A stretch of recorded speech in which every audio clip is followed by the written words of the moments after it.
In a forgotten city, lost among pine trees and dusty roads, something impossible crossed the radio waves that night. Hello, my friends. Before we start this incredible story, leave a comment telling us where you are watching from, okay? And remember to like and subscribe to the channel for more intriguing stories.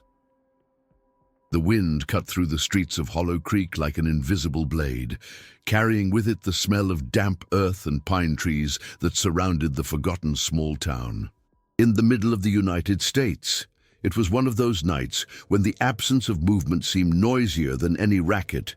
At the community radio station WHC 79, located on a hilltop, Everett Callahan adjusted the dial with nimble fingers, trying to tune in to a frequency that simply wasn't there, or at least shouldn't be there. Listen to this, Faye. Do you hear that hiss? It's not normal interference, he said, frowning as he looked at the young operator who was balancing headphones and a notepad. Faye Turner, with her wide, curious eyes, adjusted her glasses and answered in a tense whisper. It sounds metallic, like footsteps inside a tube. The sound came again. A sequence of 3 clicks followed by a low, steady rumble that seemed to vibrate not only the station's wires, but their very spines. Everett turned the dial again, and suddenly a string of codes, impossible to mistake, filled the room. "That's not Morse," Faye muttered, squeezing the pencil hard enough to snap. The tip, whatever it was, it didn't sound like any known communication pattern. It was more organic, like a sound breathing, pulsing, waiting to be understood.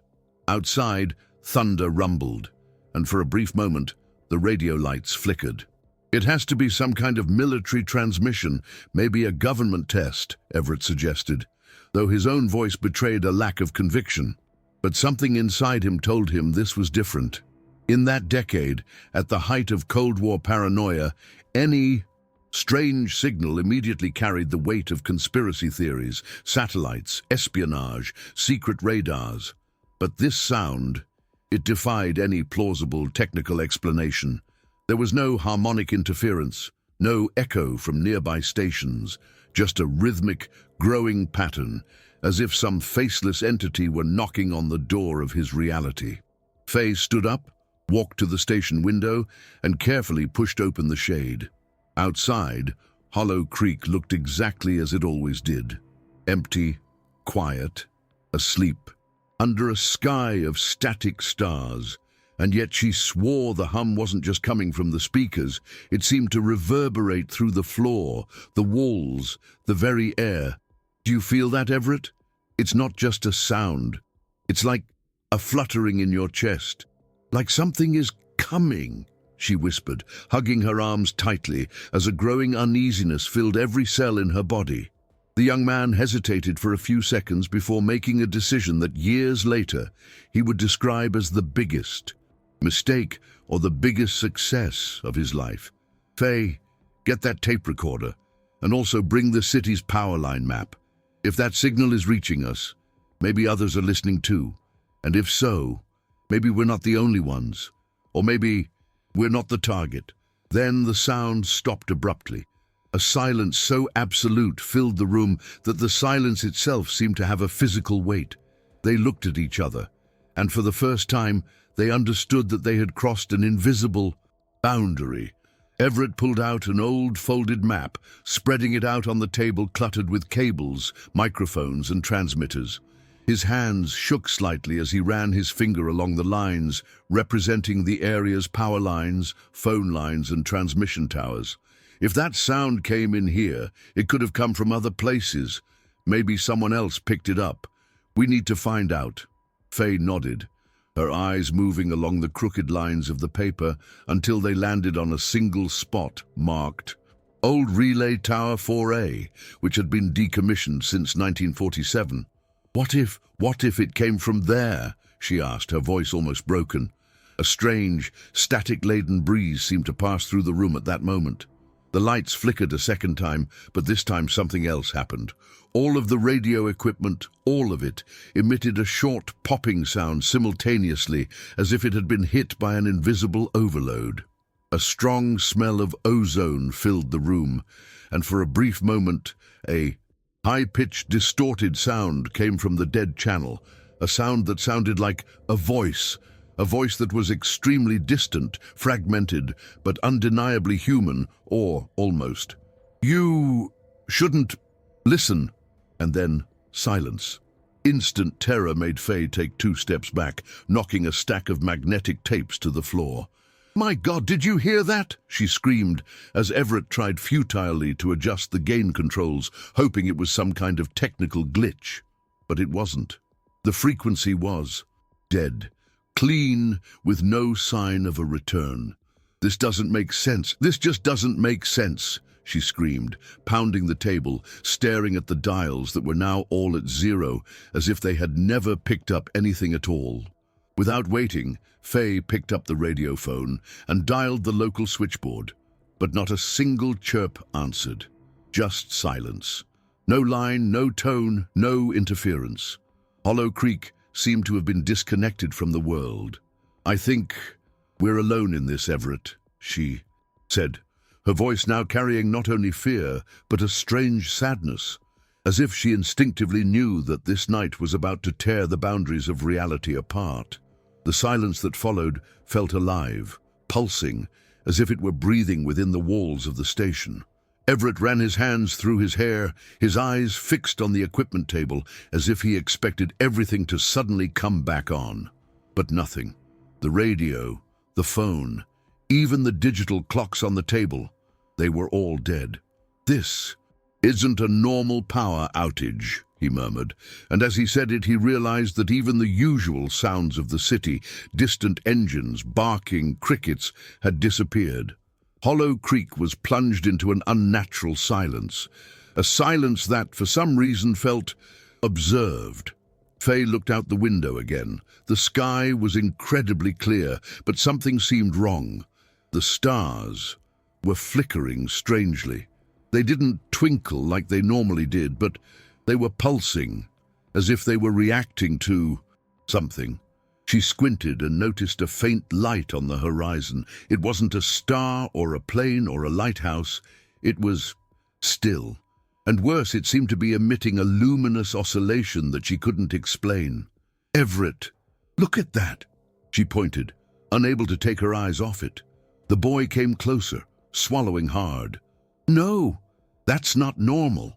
Wasting no time, he grabbed his old canvas backpack, stuffing inside a portable tape recorder, some tapes, his handheld radio, and a flashlight. "If the lines are dead, if the frequency is gone, we need to go to Tower 4A. Maybe we can figure out where it came from." Faye hesitated for a few seconds, her fingers clenching tightly in the fabric of her skirt.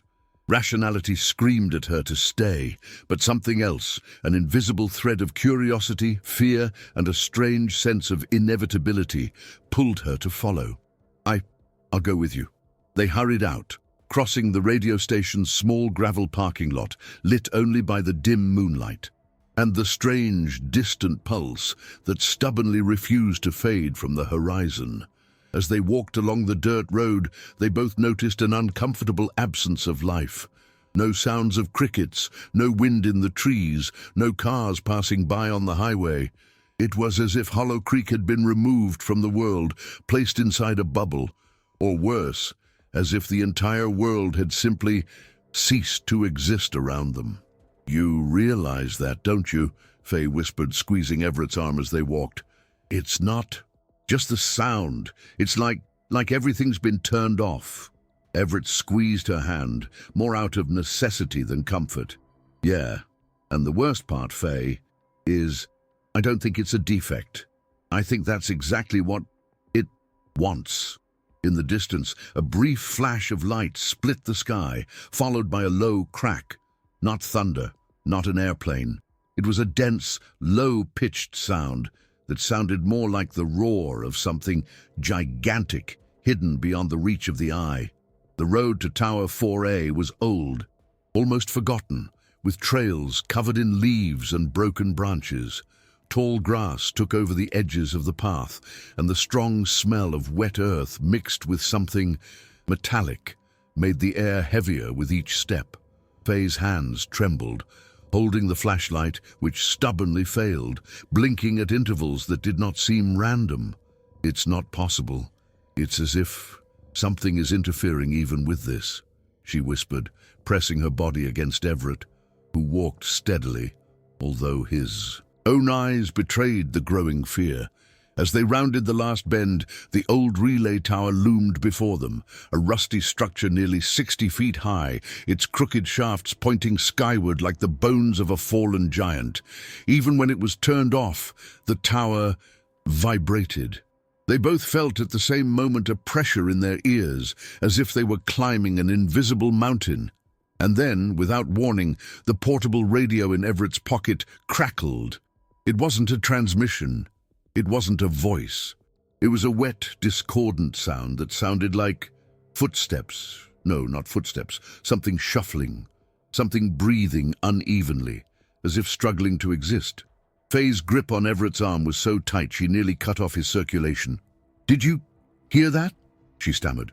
But before he could answer, a voice came, a distorted, metallic voice, almost impossible to understand, but clear enough to send a violent shiver down both of their spines. "You shouldn't be here." The words were accompanied by a sudden wave of cold, so intense it felt as if her very bones were shaking.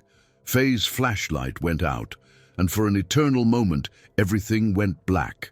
When the light returned, or rather when their eyes readjusted, something had changed. The trees around them seemed taller, the shadows thicker, and the sky was wrong. The stars weren't in their right positions.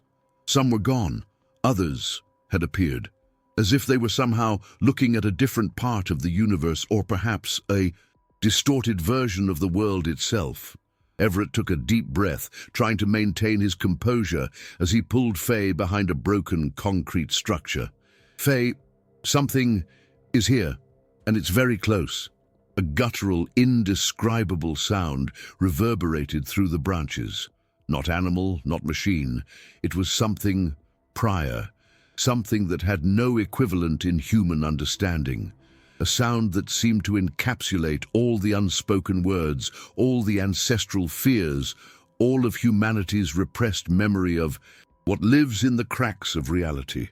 Everett grabbed the recorder, pressed the red button, and in the strongest voice he could muster whispered, "If anyone ever finds this, know that we heard it, and what we heard should not exist." Through the distorted rustling of the trees and the sky that seemed to belong to another world, Everett and Faye backed away slowly, their steps weighing as if space itself were denser, more viscous, harder to traverse. Then the portable radio tinkled, again with a dry sound followed by a voice, much clearer, much more human than before. "Hello? Is anyone listening, please? If anyone is listening, please answer. They're here, they're watching, The voice dissolved into a low hiss that seemed to wrap itself around both of their eardrums, causing instant dizziness. Faye's eyes widened, clutching the radio, as if it were the only anchor that kept her in reality. Everett quickly turned the tuning knob, trying to find that frequency again. "Hello? Who's calling? Who's there? Where are you?" he called out, his breathing ragged. The hiss gave way to a heavy silence. But then, almost like a whisper from the depths of an abyss, the voice answered, Electrical substation. On the western edge. They've come. They're taking. Whoever hears doesn't come back the same." And the transmission went dead again. Faye squeezed Everett's arm, her voice shaking more than her knees. "Everett, the substation is near the old football field. It's isolated. No one's been there in years." The decision was automatic. Without thinking twice, they started down the trail towards the car, which had been parked on the shoulder. During the journey, Faye looked back one last time, staring at the silhouette of the tower. For a second, and only one, she had the impression that there was something at the top. A figure, or perhaps a shadow that did not belong to the natural play of light and shapes. A thin, disproportionate, almost humanoid outline, which seemed to shrink when it realized it was being observed. Go, go quickly, she shouted, pulling Everett by the hand. The deep sound returned, accompanied by a dry crack from the sky, as if the celestial vault itself were breaking. The car's engine sputtered twice before starting, and they pulled away across the gravel, tires kicking up dust. On the horizon, the lights of Hollow Creek twinkled, not steadily, but with that same strange, pulsing rhythm that the stars did. As they drove, the interference on the car radio began to worsen, mixing hisses and crackles and snatches of voices. Voices overlapping, distant, some male, some female, some impossible to identify. Words that came like disconnected echoes. Listen, they're coming. They see everything. Faye tried to ignore it, clutching the map between her legs, guiding Everett toward the power substation. But then, without warning, every light in the city, every light, went out. In a single second, darkness engulfed everything, swallowing streets, houses, streetlights, and even the sky, which now seemed like an absolute void. Damn it! This isn't a normal power outage, Everett, she exclaimed, clutching the dashboard of her car as the headlights flickered and began to fail. And at the same moment, a beam of blue light appeared in the distance, coming from exactly the direction of the substation. A light that didn't flicker, didn't blink. It breathed. The light seemed solid, almost tangible. A column that rose from the ground into the sky, piercing the clouds and disappearing somewhere beyond the eye's reach. It wasn't a light like any we know. It had density, texture, a milky, almost liquid glow that seemed to pulse in time with the deep rumble that kept rumbling in their chests. Everett parked the car at the edge of the road, turned off the engine, and looked at Faye, who was squinting as if to force her mind to reject what she was seeing. We have to decide now. Either we keep going, or we turn around and pretend we never heard any of this. But deep down, they both knew that the decision had already been made. There was no turning back. They got out of the car, drove through the undergrowth, and as they approached the substation, they noticed that the sound, that low, almost infrasonic sound, was making the ground tremble slightly. The fences of the substation were open, the padlocks broken, as if something or someone had passed by there.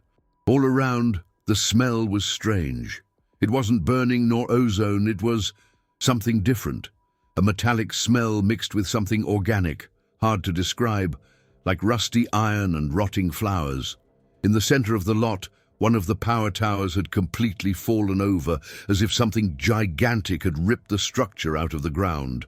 And there, right at the point where the base of the tower broke, was the source of the light.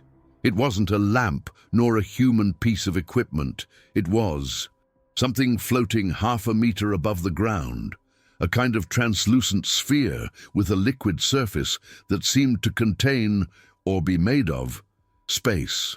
Inside it, there was something that looked like sky, but not that sky.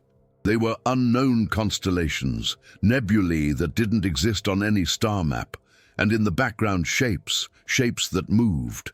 Everett held the recorder in one hand, and with the other pulled Faye behind a half-destroyed transformer. See that? Tell me I'm not going crazy, Faye, he whispered, his voice cracking between terror and fascination. But before she could answer, a sharp sound echoed, like wood breaking coming from somewhere in the vegetation to their left. They both turned at the same time, and for a split second, they saw something. Not completely, just an outline, a shadow that moved erratically, as if each limb obeyed different laws of physics. Something very tall, slender, that seemed to fold in on itself to fit into reality. And then the voice came, not from the radio waves, not from the cables, not from the equipment. It came from inside their heads. A voice without sound, but that echoed in their own thoughts. You hear, you see. Faye squeezed her eyes shut, covering her ears as if that would be able to stop something that didn't even use sound to communicate. Please don't, she stammered, tears streaming down her face involuntarily. Everett held her hand, squeezing it as tightly as he could, not knowing if it was protection, desperation, or if he simply didn't want to let go of the only anchor that still connected him to the real world. The sound disappeared as abruptly as it had appeared. The blue light began to fade, flickering at irregular intervals, as if it were turning off. Everett pulled Faye tightly, indicating with a quick gesture for them to move away from the clearing, and they ran in a crouched position to the side of a small metal shed, probably an old substation storage room. Panting, they looked at each other in silence, trying to understand what they had just witnessed. Before any words could escape, a human voice, definitely human, broke the silence. You heard it too, didn't you?" said a figure who emerged from the shadows, wearing an old coat and holding a broken portable radio in his hands. He was an old man with weathered features, a thin beard, and sunken eyes, like someone who hadn't slept in days or years. I've been hearing that for decades.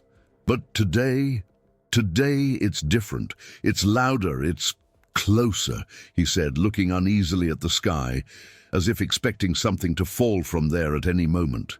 Everett and Faye exchanged a quick glance, torn between fear and curiosity. Who are you?" Everett asked, still panting. "My name is Arthur Bell. I was in the Air Force a long time ago, and what you heard is not new or on Earth." Arthur led them into the shed, where he had set up a makeshift bunker of sorts. There were old tape recorders, scribbled maps, homemade antennas, and a stack of tapes marked with dates ranging from 1938 to that exact year. "I started hearing these sounds when I was a communications operator in the New Mexico desert. I thought it was interference, until I started noticing patterns that didn't fit with anything human." As he spoke, Arthur placed one of the tapes in the recorder and pressed play. A low, repetitive sound began to fill the space. It wasn't voices or words. It was more like a sequence of pulsations, like a heartbeat, but not human. Faye curled up, hugging her knees as Everett stared at the tape deck, as if it held the key to some puzzle he couldn't yet figure out. "I thought I was crazy, that I was hearing things. But then the disappearances started. First, the truckers on the northern route, then whole families vanishing without a trace, and no one talked about it. Not newspapers, not radio. They were gone, and it was as if they'd never existed." Arthur's voice was shaking, not with fear, but with weariness, from someone who had carried this burden for too long. "I know what you want to know, and the answer is yes. They're not from here. They never were. And no, it's not just government or satellites or secret experiments. This is something older, deeper. They've always been here, in the frequencies, in the noises we ignore, in the shadows between the airwaves, watching, waiting," he added, staring at them as if trying to make sure they understood the gravity of what they were hearing. And in that moment, it dawned on Everett and Faye. This wasn't just a strange transmission anymore. It was a contact. Arthur stood and walked over to an old metal shelf where a wooden box sat, locked with a rusty chain. With shaking hands, he removed the padlock and opened the lid, revealing a sheaf of yellowed papers, blurry photographs, and rolls of magnetic tape. "This should never exist. I stole this when I was stationed at Wright, AFB, 1952. Documents, transcripts, and this," he said, holding up a photo that made Faye's stomach churn. The image showed an antenna, identical to Tower 4A, but what was above it seemed impossible. A floating structure, with angles that defied geometry, and a shadow cast on the ground that seemed alive. "This picture was taken in 1947, right after the Roswell incident," Arthur continued, his voice lower. "But what no one talks about is that it wasn't an isolated accident. It was just a fraction, a crack in the wall. Ever since then, they've come and gone, in and out, and we've just been noise to them." Everett squeezed his eyes shut, holding the picture so tightly that his fingers turned white. But what do they want? Why do they show up? Why now? He questioned, his mind struggling to find any possible logic. Arthur shook his head slowly, looking at the floor as if carrying a burden that no words could alleviate. They don't want anything. They never did.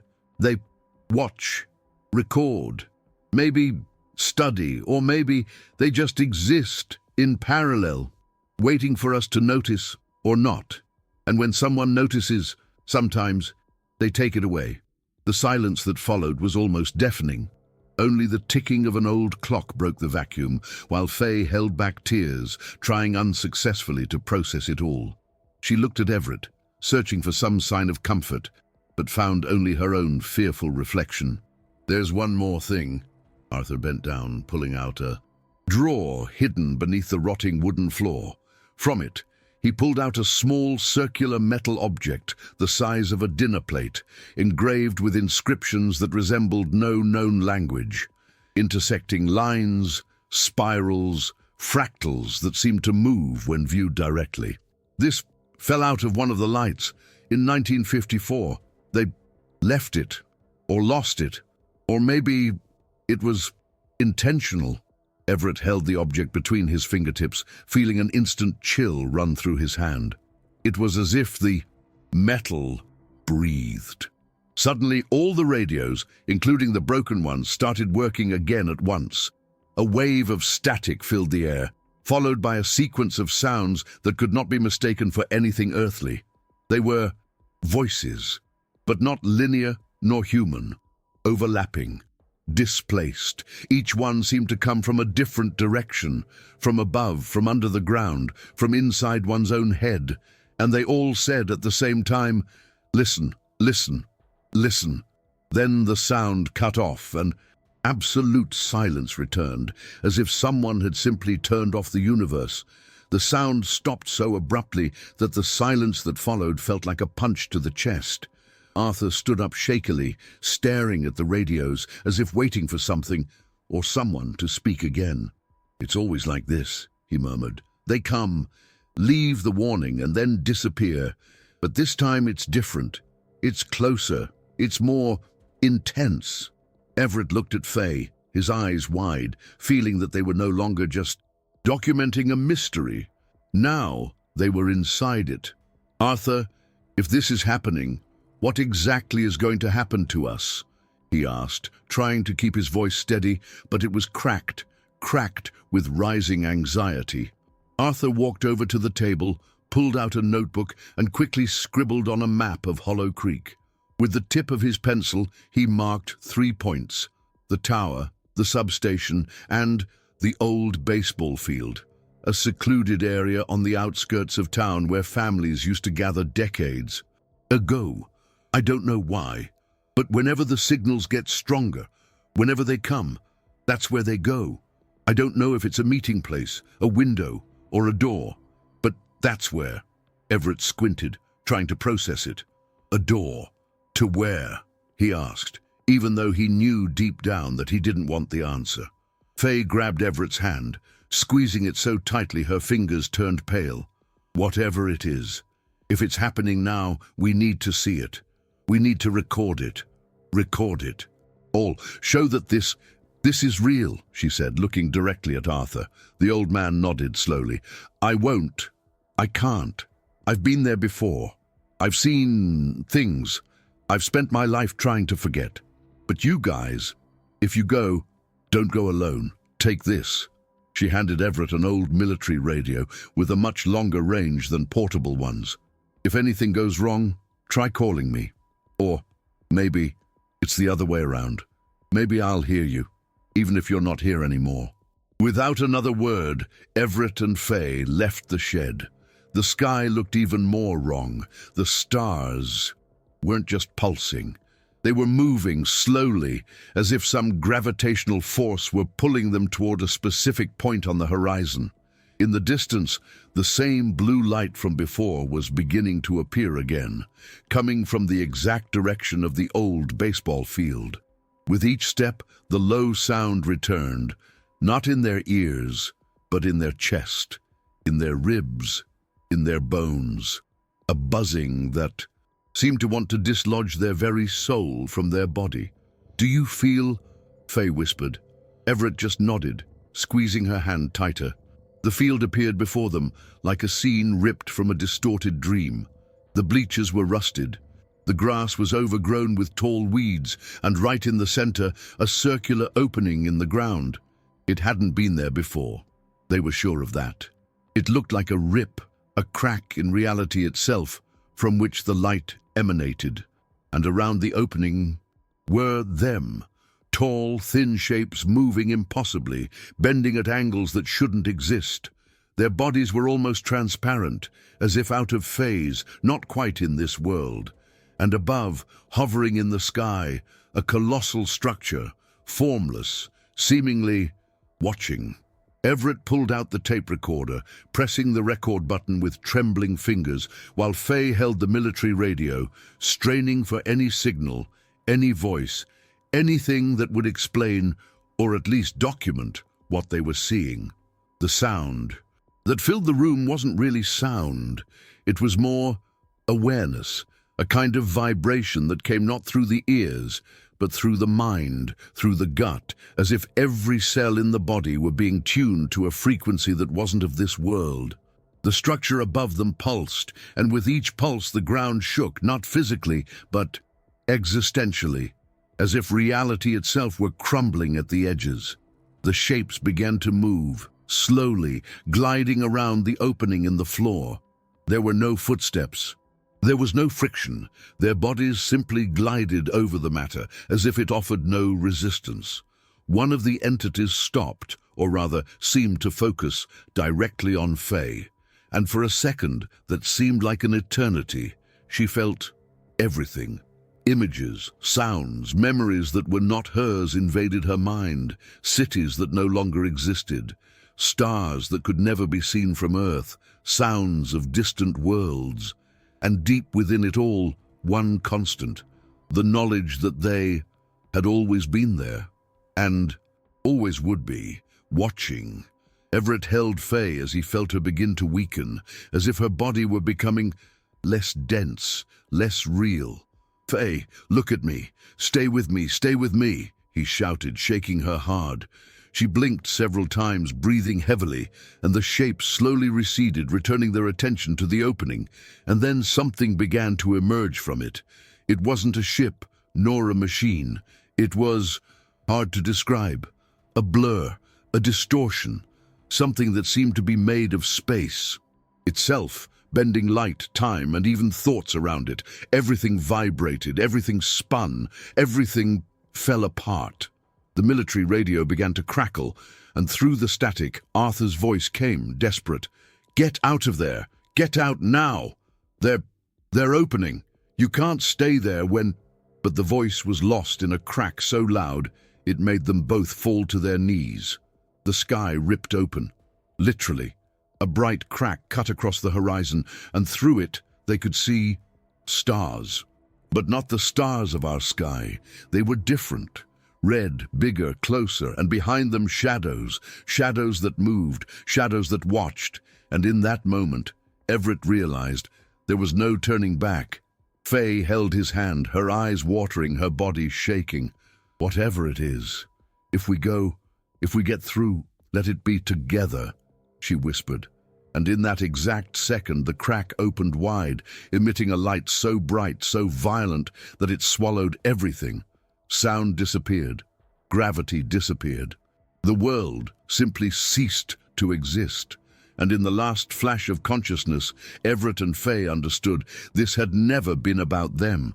It had never been about Hollow Creek. It had been about everything, about the very fabric of reality. And they were a part of it now. As the light engulfed them, there was no pain, there was no sound, there was no awareness of one's own body, just an immense vastness, something that was neither space nor time nor matter. It was absence, a void where only perception remained, and even that seemed fragile, ready to crumble. Everett tried in vain to remember who he was, where he was, why he was there. Memories faded. running like water through the fingers of his mind, replaced by disjointed images of places that did not exist, deserts with black moons, horizonless seas, forests made of metal and light, and at the center of it all, a presence, something that had no face, no form, but whose very existence crushed any concept of individuality. Faye felt the same way. Her body felt like a distant idea. Memories of the radio, of the city, of her childhood, everything was disappearing in a spiral that never ended. But there was something else, a thread, an anchor, and it was Everett's hand, squeezing hers, even though she didn't even know if they had real hands anymore. And by that thread, she pulled. With all the strength her mind could still muster, she focused on the only thing that seemed real. "My name is Faye. My name is Faye Turner," she repeated mentally, as if that were enough to keep her from disappearing. And in that instant, as if they had crossed an invisible membrane, they both fell. Literally, the world came back. The ground came back. Weight, matter, sound, everything came back at once, crushing her senses like a seismic wave. The field was empty. There was no crack in the ground, no light, no shapes, no colossal structure floating in the sky. Everything was gone, as if it had never existed. The crushed grass and the marks on the ground were the only evidence that anything had actually happened. Everett stood up unsteadily, pulling Faye by the hand, and looked around as if he had woken from a nightmare, and for a moment was unsure if he was back in the real world. "Faye, we're back," he whispered, and his voice sounded strange, heavy, as if it were detached from reality itself. In the distance, the sound of engines, the first human sound in hours. City cars starting up again. The distant rumble of a train passing by, crickets, wind, as if everything had been reset, like a circuit breaker that someone somewhere had thrown. But something was wrong, something deeply wrong. When they looked up at the sky, the stars were there, but not all of them. Some had disappeared, and more disturbing than that, in their place were tiny spots of shadow, not of light, of absence, like tiny black holes, scattered like scars in the very fabric of the night. Faye squeezed Everett's arm. You see it too, right?" she whispered, and his answer came without hesitation. "Yes, and I think it'll never stop." The military radio they were carrying began to crackle again on its own, without anyone pressing a button. And through the static, a final voice, quiet, almost whispered, but filled with something beyond comprehension, spoke. "You heard it. You saw it. You're part of it now. You always have been." And then silence. Not a natural silence, but that specific, heavy, charged silence that Everett and Faye recognized immediately. The same silence that had preceded them. The walk back to the radio station was made in absolute silence. Neither of them dared to say a word, as if any sound could reactivate that. When they arrived, the city seemed completely normal. Cars passing by, lights on, people on the sidewalks, children playing, as if the entire world had not moments before been ripped from reality. Hollow Creek was intact, and yet it wasn't.